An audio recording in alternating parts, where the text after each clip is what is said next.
Hello everyone, welcome to this video. In this video, we shall see how to trace a simple Cartesian curve. So most of the time, we know how to trace some standard curves. For example, you know how to trace this curve. Obviously, you know this is a straight line passing through origin having an angle of 45 degrees with the x-axis. Similarly, there are many other graphs which you know how to trace or how to plot. So we have this e to the power minus x graph. So this is again, we know what is this graph. So, but what if I have some implicit relationship between x and y? For example, this y cube is equal to x cube plus ax square. So now this is an implicit relationship between x and y, and such a curve is not so easy to draw, right? So this is not so easy to draw. So what could be done? There are various tools in mathematics with which you can draw such curves. So what we do in effect is that we try to gain certain information from this curve and we just join those points of information together and we have the complete information about this particular curve. So let us get started for this particular curve.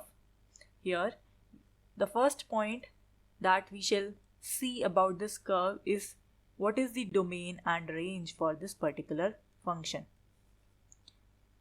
And particularly we are interested in calculating what is this y for various values of x.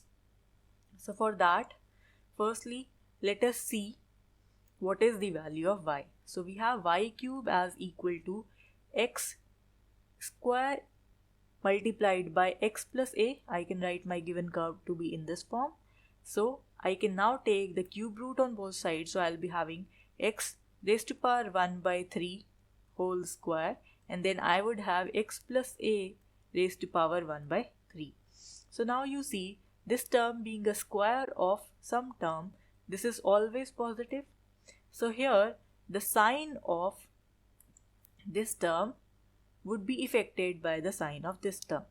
So in effect you can say whenever this x plus a is negative, you have y as negative. So that means whenever x is less than minus a, you would have y as less than 0. So that means in this interval minus infinity to minus a, we have our curve would lie below x-axis. Our curve would lie below x-axis. So this much information is available to us. So whenever we are in this interval minus say minus infinity to minus a, here our curve would be below x-axis. So this is known to us. Next thing, let us see the case when this x plus a is greater than 0. So this would imply if this is positive, so that means this could also be positive, right? So y would be positive. So that means whenever x is greater than minus a, it implies y is greater than 0. So that means whenever we are in this interval minus a to infinity, our curve would lie above x-axis. So in this case, say this is the point minus a and minus infinity, so our curve would lie in this particular region. So this information is obtained from this point. Again, let us see another set of information. So let us now discuss the symmetry of this function. In order to check the symmetry of this function about y-axis, so let us first check its symmetry about y-axis. What we do, we just change or we just replace x with the corresponding minus x. So what do we get? Our curve was y cube is equal to x cube plus ax square, right? Now if we replace this x with minus x, so we would be having minus x whole cube plus a into minus x whole square. So it would be minus x cube plus ax square. So we have y cube is equal to minus x cube plus ax square. So now this quantity is not the same as the given curve. Now because they are not equal, so that means the given curve was, say, equation number 1. So therefore we do not have any symmetry about y-axis. So there does not exist any symmetry about y-axis. So we'll check the same thing for x-axis. For x-axis, what we do instead is we just replace y with minus y. So when you replace y with minus y in your equation 1, we would have minus y cube, that would be equal to x cube plus ax square. So when you simplify this, you will be having minus y cube the minus y cube is equal to x cube plus ax square. So which is again not equal to equation number 1, the given equation. So which is again not equal to 1. So therefore we do not have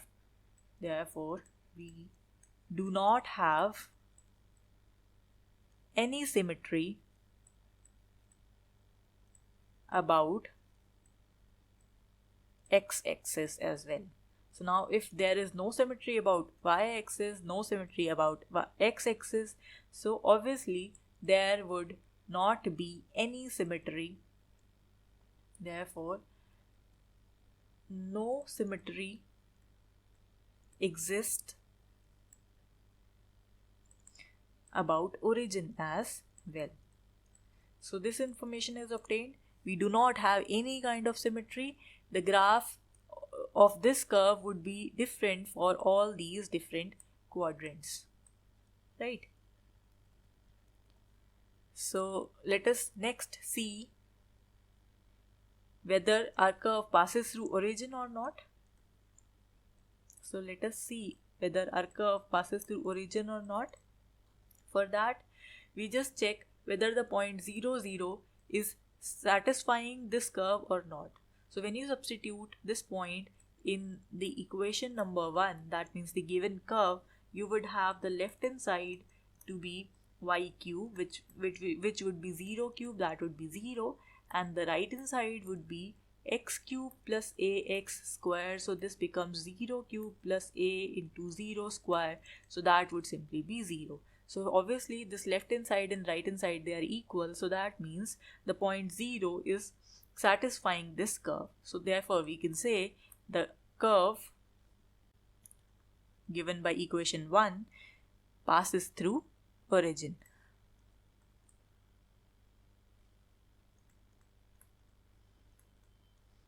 And similar to that, we can also check at which points does this graph, at what points does this graph intersects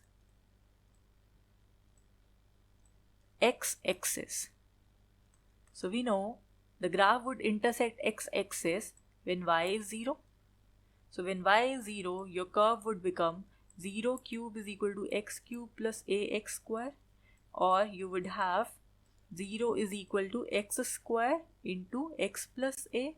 So this implies either x square is 0 or x plus a is equal to 0. So this implies either x is 0 or x is equal to minus a. So the points of intersection of this curve and x-axis, they are, one is 0, 0, that we already have, and one point is minus a comma 0. So this is the additional point that we got in addition to this point origin. So let us now check at what points does this graph intersects y-axis. So for that, we just put x as equal to 0 in the given curve. So we have y cube is equal to 0 cube plus a into 0 square. So this implies y cube would be 0, or in other words y is equal to 0. So the point here is origin only. So no additional point is obtained from this side. Next, we examine the tangents for this particular curve. So for evaluating or for calculating the equation of tangent, what we do, we just equate the lower degree terms. We just equate the lower degree terms in the given equation to 0. So our equation was y cube is equal to x cube plus ax square. Now you see the degree for this particular term, that is equal to 3. For this particular term it is 3, and for this particular term it is 2. So this is the lowest degree term available to us. So that means we will equate this term as equal to 0. So this would give you x square is equal to 0, or you could write it to be x is equal to 0 and x is equal to 0. So that means we obtain two tangents at 0, 0. Moreover, these two tangents, they are real. We obtain two tangents at 0, 0, and these are real and coincident. If they are real and they lie on each other, so that means we would have a cusp at this point. So now what is this cusp? The cusp has a shape like this, where this is the point where we are talking about the cusp, and because here this is a multiple point, and in fact it would be a double point because the two branches of the given curve is passing through this particular point.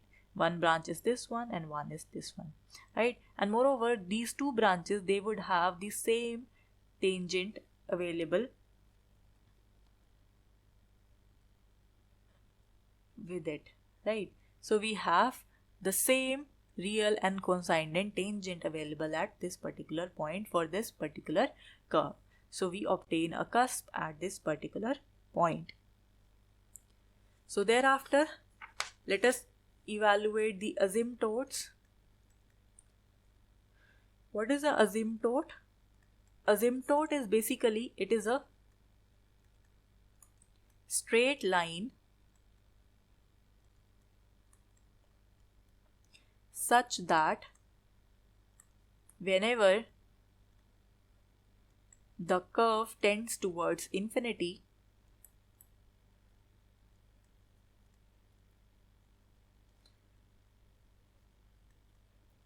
the distance between this curve and the line goes to 0.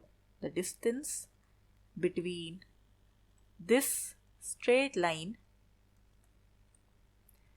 and the given curve goes to 0. So that is the definition for asymptote.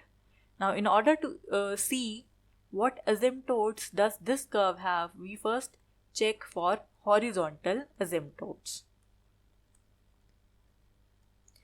So for this, in order to calculate the horizontal asymptote of the given curve, what we do, we just equate the coefficient of highest degree term,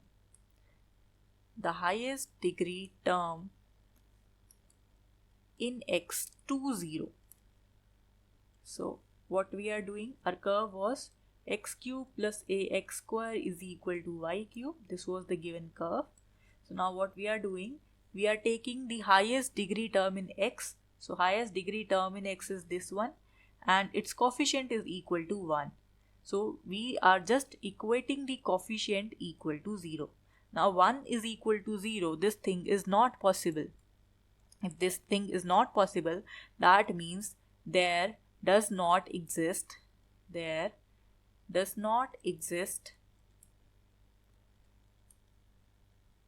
any horizontal asymptote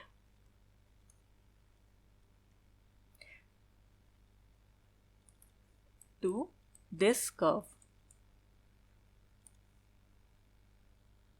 So next we examine whether there are any vertical asymptotes.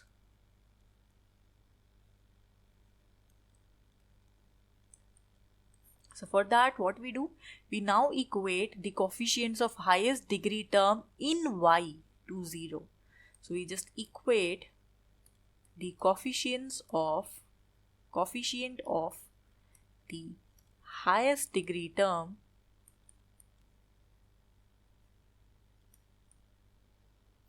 in y to 0. So that means the highest degree term in y is this one, y cube, and its coefficient is again equal to 1, so this is equal to 0.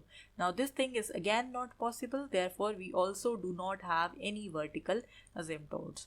So no vertical asymptotes exist.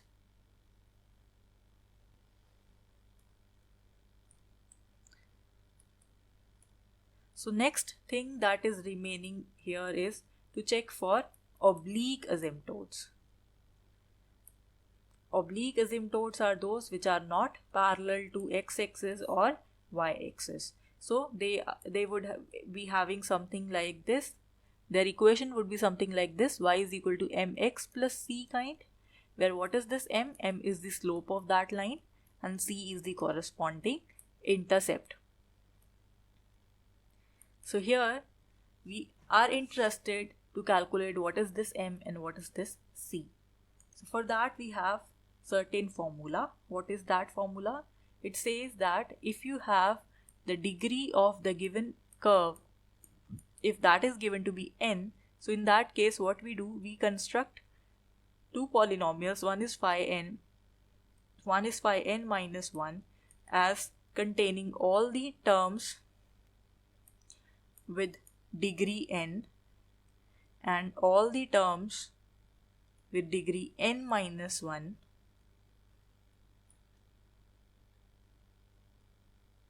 So this is what we do. Let us see what would be in our case. So in our case n is 3 because our curve is y cube is equal to x cube plus ax square. So maximum degree here is 3. So we have n is equal to 3. And moreover, we construct this phi 3 of x and y. Phi 3 of x and y would be all the terms having degree 3. So all the terms having degree 3 here would be y cube minus x cube. So you could shift all the terms to the left hand side. So you would have y cube minus x cube minus ax square is equal to 0. So the terms with degree 3 are y cube minus x cube. And what would be phi 2 of xy? So that would simply be all the terms having degree 2. So it would be minus ax square. Now what we are going to do, we will put x is equal to 1 and y is equal to m into this equation. So we would have phi 3 of m as m cube minus 1. And here we would have minus a, right? We would have minus a. Phi 2 of m is minus a. So now in order to calculate what is m, we substitute this phi 3m as equal to 0. So that means we would have m cube minus 1 is equal to 0, or m cube is equal to 1, or we would have m is equal to 1. So now the value of slope is equal to 1. So c would simply be obtained using this formula, minus phi n minus 1 of m divided by phi dash n of m. This is the general formula. N in our case is 3. So we would have c to be minus phi 2 of m divided by phi dash 3 of m. So we have phi 3 of m. So phi 3 dash, that means the derivative of this term would be 3m square, right? So it would be minus 3m square divided by, so I'm sorry, this is the value of phi 3 dash m, right? So it would be 3m square, and minus for phi 2m is minus of a, right? And moreover the value of m is equal to v1, so we have c as equal to be a by 3. We just substitute m is equal to 1 over here. So we have c as a by 3, m as 1, so our oblique asymptote is 1 into x plus a by 3. So our equation is y is equal to x plus a by 3. So this is the oblique asymptote that we have for the given curve. Right, so this is all about asymptotes. Next, let us see what are the intervals in which the given curve increases or decreases. So next, let us examine in what intervals does the given curve increases or decreases.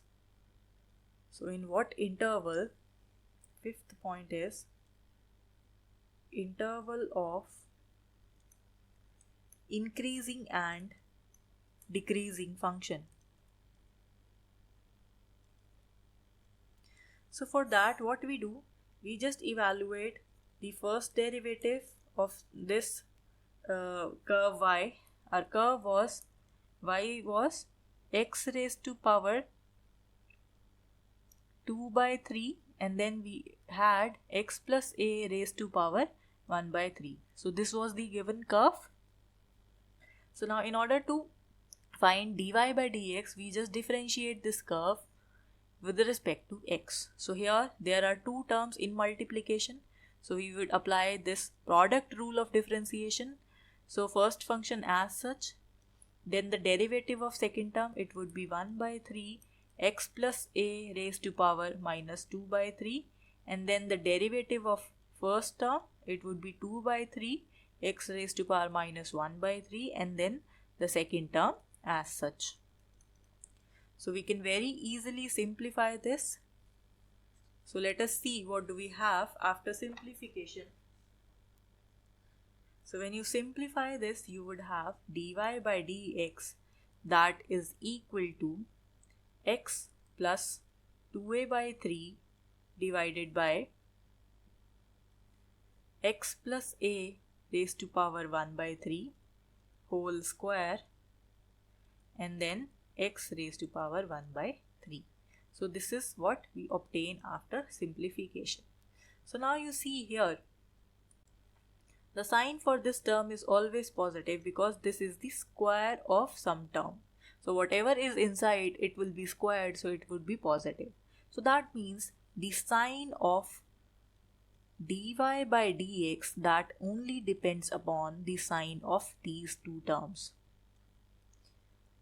So for increasing and decreasing function, we have this result that whenever dy by dx is greater than 0, we have the interval for increasing.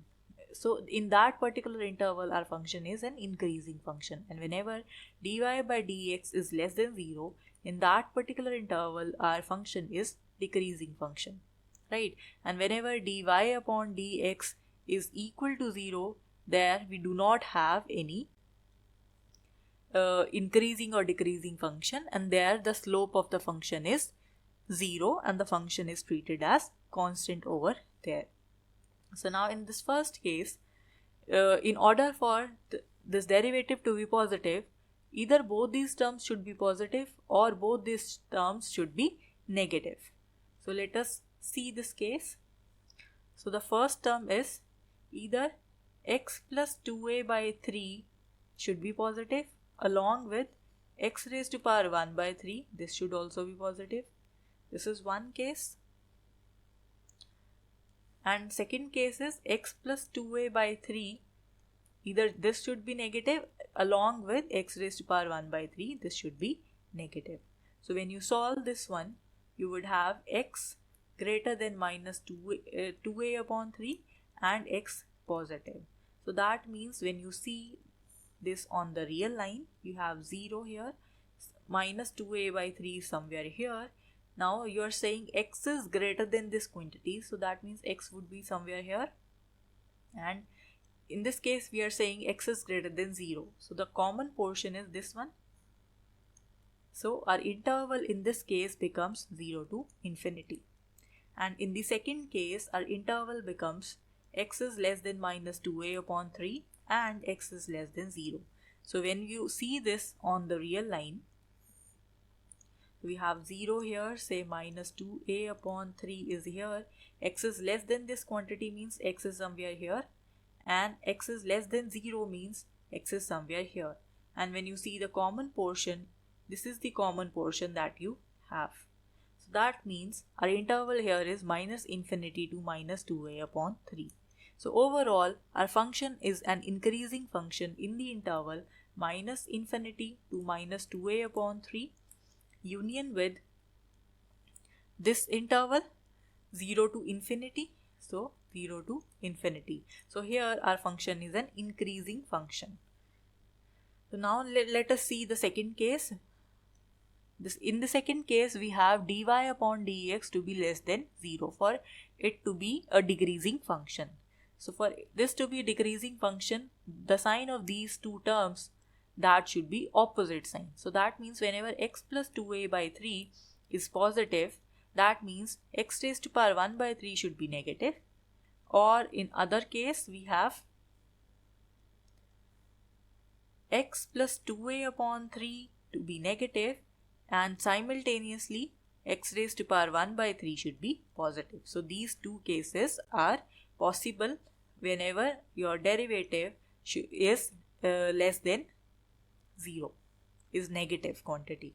So when you solve this one, you would have x greater than minus 2a upon 3 and x less than 0. So that means whenever you have some real line, 0 over here, minus 2a upon 3. So when x is greater than minus 2a upon 3, so that means we are saying x is somewhere here. And when your x is less than 0, so that means your x is somewhere here. So the common portion here is this one. So our interval here is minus 2a upon 3 to 0. In the second case, we have x less than minus 2a upon 3 and x greater than 0. So now here, when you see the real line, this is the point 0, this is the point minus 2a upon 3. X less than minus 2a upon 3 means we are here, and x greater than 0 means we are here. So there is no common portion satisfying these two regions simultaneously with an AND condition. So no interval is obtained here, right? So the only interval is this one where we have a function to be the decreasing function. So let us see what do we have. We are saying this is a real line, this is the point 0, this is some point minus 2a upon 3, and we are saying within this interval minus 2a upon 3 to 0, our function is an decreasing function. So here the function is decreasing and here the function is increasing. In this interval minus infinity to minus 2a upon 3, and in this interval our function is again an increasing function. So here that means the derivative of our function f dash of x and y has the quantity positive, negative and positive. Moreover, when you see this dy upon dx to be equal to 0, when you check dy upon dx to be 0, when you substitute this equal to 0, you would only have x plus 2a upon 3 equal to 0. So that means you would have x value to be minus 2a upon 3. That means the likely maximum or minimum value is obtained at this point. So let us check whether do we have a maxima, do we have a maximum value or we have a minimum value at this point. So how can you check this? You can either take the double derivative and check what is the sign of this double derivative at this particular point. If it is positive, then you would have a minimum, and if it is negative, then you would have a maximum over there. Another shortcut method to check whether at this point we have a maximum or a minimum, what we can do, we can check the sign of this. So we are saying our function increases in this interval, then decreases, and then increases. So likely at this particular point we would have some maximum value. So it is obvious by having a look at this value. So here we would have at this point a maximum value of the function. So this is okay. So now next let us determine how the curve behaves within these intervals. So that means we are going to check the nature of the curve in this particular interval. So let us see it. Next is the concave upwards and concave downwards. In order to check this behavior, what we shall do, we shall see the double derivative of the given curve. So we had the first derivative with us. Now we can check its double derivative. You could just differentiate the term, and we had dy upon dx as equal to x plus 2a by 3 divided by x plus a whole square into x raised to power 1 by 3. So now when you apply the quotient rule onto this, and when you simplify this a bit, you would have the double derivative, and it comes out to be minus 2a square divided by 9 into x plus a raised to power 5 by 3, and then you have x raised to power 4 by 3. So now here you see this term would always be positive, no problem in that. This term could also be written as x raised to power 2 by 3 square. So that means this would also be positive, right? And this is constant, makes no difference. So that means the sign of this d2y by dx2 is determined from the sign of this particular term. So what we can do, if d2y by dx2 has to be positive, one negative sign is there, so this term has to be negative. So that negative and negative makes d2y by dx2 as positive. So that means here we should have x plus a to be negative. And this is the condition when your second derivative is greater than 0. So this condition corresponds to concave upward nature of the curve. So that means your curve would something be like this. And you can say this curve can hold water into it, right? So what does this mean? It means x is strictly less than minus a. So our interval here is minus infinity to minus a. So in this interval your curve is concave upward. So let us see the second case. In second case, this second derivative is strictly less than 0. This is strictly less than 0 when this quantity is positive. If this is positive, we have a negative sign over here, so that overall we have a negative sign. So we have x plus a to be positive in this case, so that d2y by dx2 becomes negative. This is the condition for concave downwards.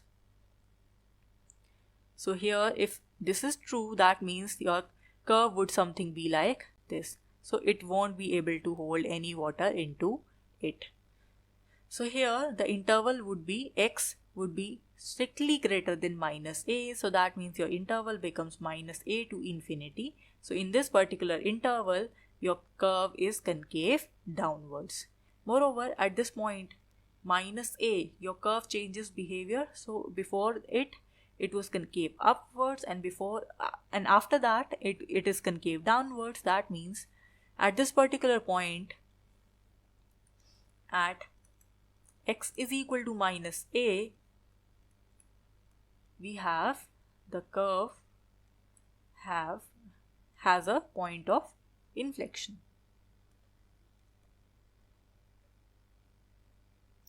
Right? So this information is enough for us to draw the graph of the given curve. So what do we have until now? If this is minus 2a upon 3, so we would have minus a somewhere here. So we say in this particular region, we have concave up nature of the graph, and from here to here, we have concave downwards nature of the graph.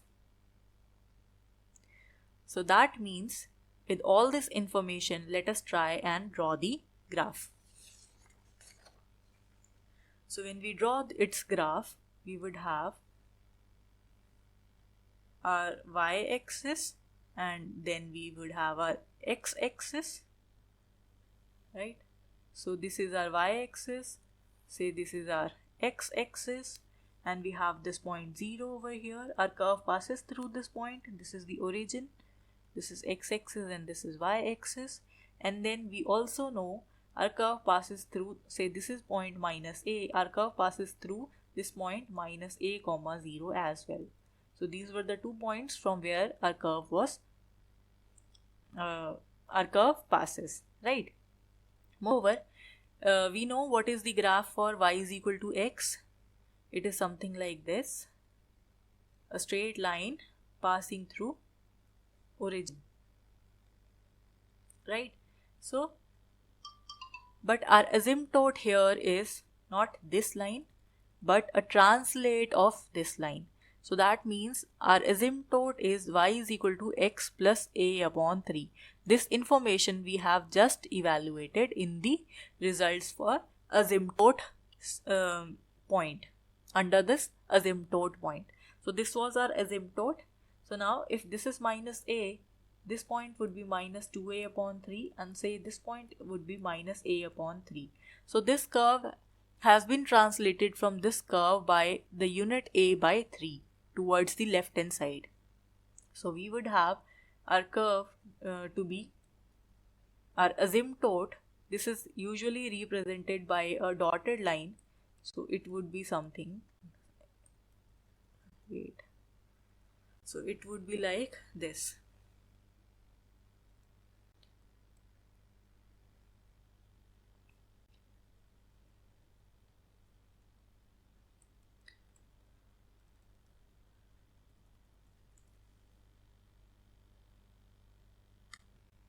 So our asymptote would something be like this, y is equal to x plus a by 3. So now we would have to make this curve.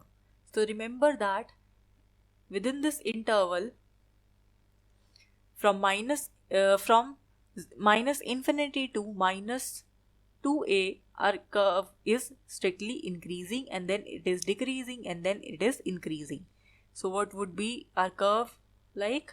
And moreover, it is passing through these 2 points from minus a to 0. From minus a to 0, the nature of curve is concave downwards. So it would be something like this.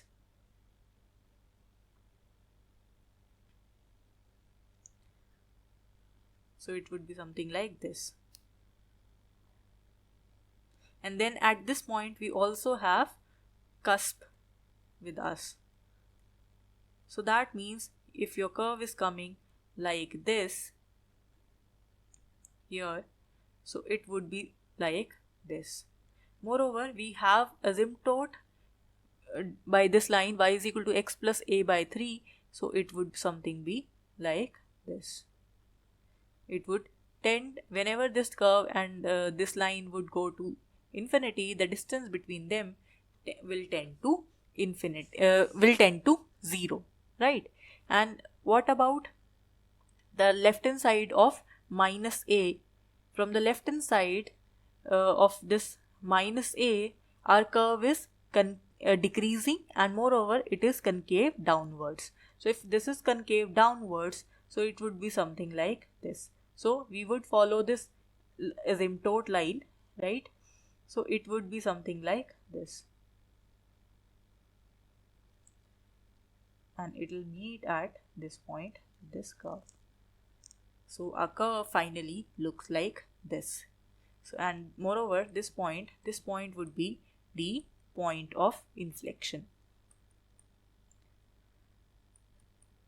So this is how, after getting so much information about the curve through various tools and techniques, we were able to finally draw this particular curve. So what we did is, we just firstly saw what was the domain and range of this particular function. So accordingly, a function lie in this particular range, right? It is something like this, right? So this thing is true. Then under second point, we saw the symmetry. We saw there is no symmetry in the curve. Then we saw the curve passes through origin. Moreover, it intersects the x-axis at these 2 points, and at with the y-axis with only the origin. And then we saw the tangents corresponding to these points. The tangents here corresponds to x is equal to 0 and x is equal to 0. So we have real and coincident tangents. So we found the cusp at this particular point. Then we saw the asymptotes to this curve.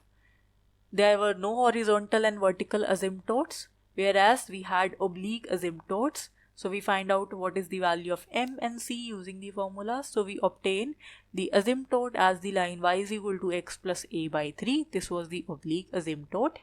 Next, we saw the intervals for increasing and decreasing functions.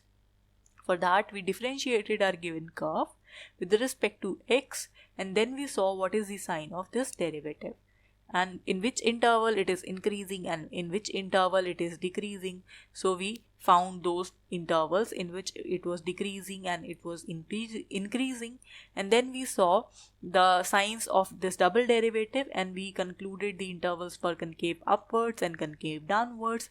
And moreover, we found the point of inflection as well. At x is equal to minus a, we had this point of inflection. So with all this information, we draw this curve, and it comes out to be like a very nice looking curve like this. So I hope you understood this concept in question real well. So that is it for this video. Thank you for watching.